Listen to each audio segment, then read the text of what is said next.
धरती से मुंगेर जाएंगे, उस दिन कार्यक्रम में चिराग पासवान जी को सुनेंगे। अब आगे कुछ सवाल है। खगड़िया सीट को लेकर एनडीए के तमाम दल अपनी अपनी दावेदारी पेश कर रहे हैं, वहीं लोकसभा रामविलास भी अपनी दावेदारी पेश कर रहे हैं। क्या लगता है ये सीट किसको जाएगा?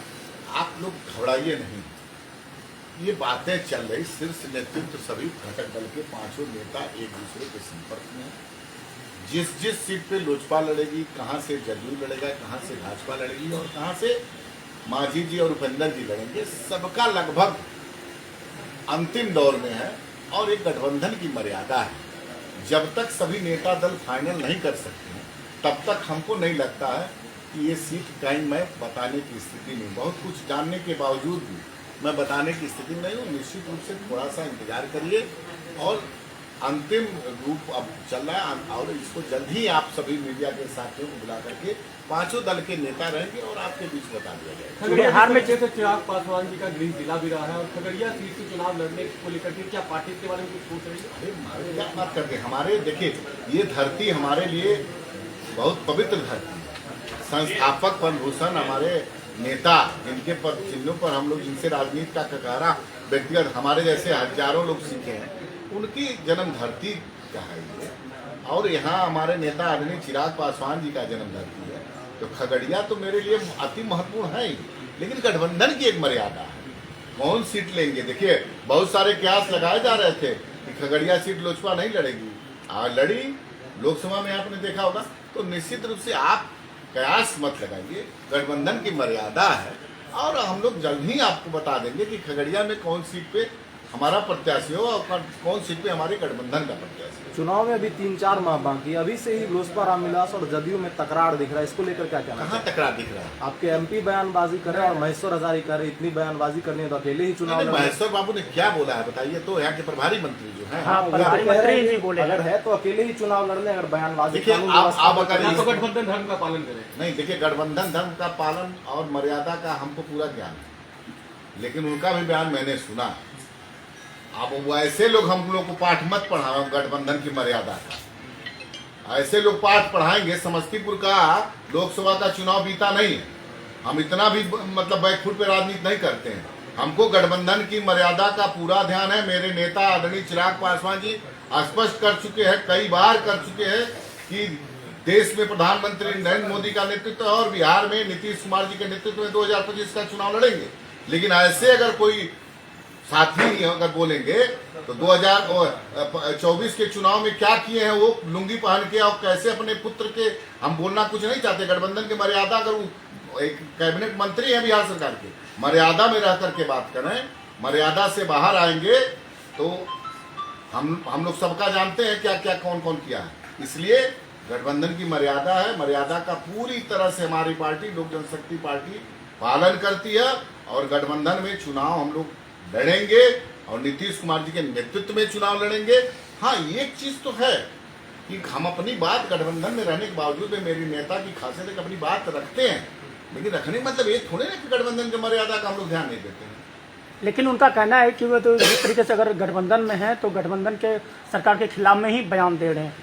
ये गलत फहमी है उनको। ऐसा कोई युवा आयोग का गठन हुआ, हमारे नेता आदरणीय चिराग पासवान जी 14 से पहली बार जब राजनीतिक जीवन में वो आए तब से युवा आयोग की मांग कर रहे थे।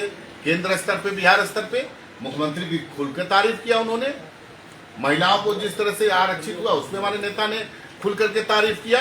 हम तो धन्यवाद देते हैं अपने नेता आदरणीय चिराग पासवान जी को, युवा आयोग के लिए इतना दिन से संघर्ष करते रहे, उनकी बात मानी गई। देखिए मुख्यमंत्री के नेतृत्व में काम हुआ है और हमारे नेता हमेशा उनकी बात। पिछले दिनों जिस तरीके से चिराग पासवान ने जो है बिहार में लॉ एंड ऑर्डर को लेकर सरकार पर निशाना साधा उन्होंने, इसको लेकर के केंद्रीय मंत्री जीतन राम मांझी ने कहा कि गुड़ खाने वाले लोग गुरम्मा से बैर नहीं रखते। इसको लेकर कैसे देखिए? जीतन राम मांझी जी बुजुर्ग आदमी और बुजुर्ग आदमी क्या सुबह कहता शाम कहता, उनकी बातों को नहीं हम तवज्जो देना चाहते हैं, हमारे गार्जियन। लेकिन एक चीज मैं आपको स्पष्ट कर दूं कि चिराग पासवान जी की खासियत क्या। अच्छा देखिए, जो भी कुछ घटनाएं घटी हैं तो सरकार को संज्ञान में लाने का काम कर रहे हैं। कार्रवाई हो ही रही है, पुलिस के द्वारा उद्भेदन भी हो रहा है। ऐसा नहीं है कि अपराध है हो रहा तो उस पर सरकार तत्पर है, लगाम भी लगा रही है और अपराधियों को उन्हीं की भाषा में जवाब भी दिया जा रहा है।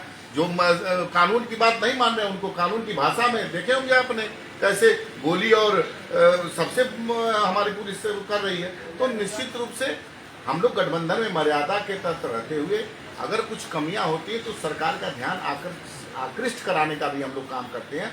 गठबंधन पूरी तरह से एकजुट है और इस बार जो लक्ष्य है 2025 225 वो पूरा किया जाएगा। अच्छा सर, एक सवाल ये भी है सर, एक बयान वायरल हो रहा है जिसमें वो क्या है, मतलब एक रिकॉर्डिंग वायरल हो रहा है सांसद राजेश वर्मा का कि 40 सीटों से अगर कम सीटों पर लोजपा रामविलास चुनाव लड़ती है तो उनकी बेइज्जती, चिराग पासवान की बेइज्जती होगी। इसको कैसे देखते हैं? अब देखिए, हमारे नेता बिहार प्रदेश कार्यकारिणी की तरफ से हम लोग उनके ऊपर छोड़ चुके हैं और नेता का निर्णय जो होगा आदरणीय चिराग पासवान जी का वो सर्वमान्य होगा। 40 सीट पे लड़ाएंगे कि 45 सीट पे लड़ाएंगे कि 50 सीट पे लड़ाएंगे, ये हमारे नेता के अधीन है और नेता का जो निर्देश होगा वो पार्टी मजबूती के साथ उस पर चलने का काम करेगी और ये टोटल अधिकार उनमें निहित है। इसलिए इस पे जो कुछ भी निर्णय लेंगे हमारे नेता आदरणीय चिराग पासवान। एनडीए के द्वारा यह कहा जा रहा है कि नीतीश कुमार के नेतृत्व में चुनाव लड़ा जाएगा आगामी विधानसभा चुनाव, लेकिन अभी तक सीएम फेस के लिए किसी तरह क्यों नहीं कहा गया है? हमारे नेतृत्व नेता कहा जा रहा नहीं, हमारे नेता आदरणीय चिराग पासवान जी भी बोल चुके हैं। आप लोग देखिए, बार बार एक ही बात को बोलने की आवश्यकता नहीं है। ये 2025 मुख्यमंत्री नीतीश कुमार के नेतृत्व में चुनाव लड़ने मतलब है कि पुनः मुख्यमंत्री वही बनेंगे। काहे चिंता करते हैं? ये बात तो मैं बोल रहा हूँ ना। आप लोग देखिए, लगाने बजाने वाला काम आप लोग छोड़ दीजिए। आप लोग चौथे स्तंभ के लोग हैं। आप लोगों से आग्रह है कि सही बातों को रखे हैं आज तक आप लोग के माध्यम से सही हम लोग की बात पहुंचती है आम जनता। पूरी तरह एनडीए एकजुट है और नीतीश कुमार जी के नेतृत्व में पुनः हम लोग सरकार में। बिहार में लॉ एंड ऑर्डर को लेकर क्या कुछ कहेंगे? लॉ एंड ऑर्डर देखिए, संगठित जो पहले यहाँ चलता था अपराध वो टोटली बंद है। आज के डेट में पूरे बिहार में कहीं भी उद्योग नहीं बना है। जो पहले उद्योग होता था और एक नंबर आने मार्ग मुख्यमंत्री आवास से क्या होता था, ये उन्हीं के लोग रिश्तेदार लोग बता रहे हैं, हमको बताने की आवश्यकता भी नहीं। तो निश्चित रूप से कुछ अपराध हो रही है। मान लीजिए जमीन के मामले में हो जा रहा है, कहीं किसी से व्यक्तिगत झगड़ा के माध्यम से भी अपराध हो रहा है। सरकार तत्पर है और उस पर सरकार पूरी तरह से कार्रवाई कर रही है।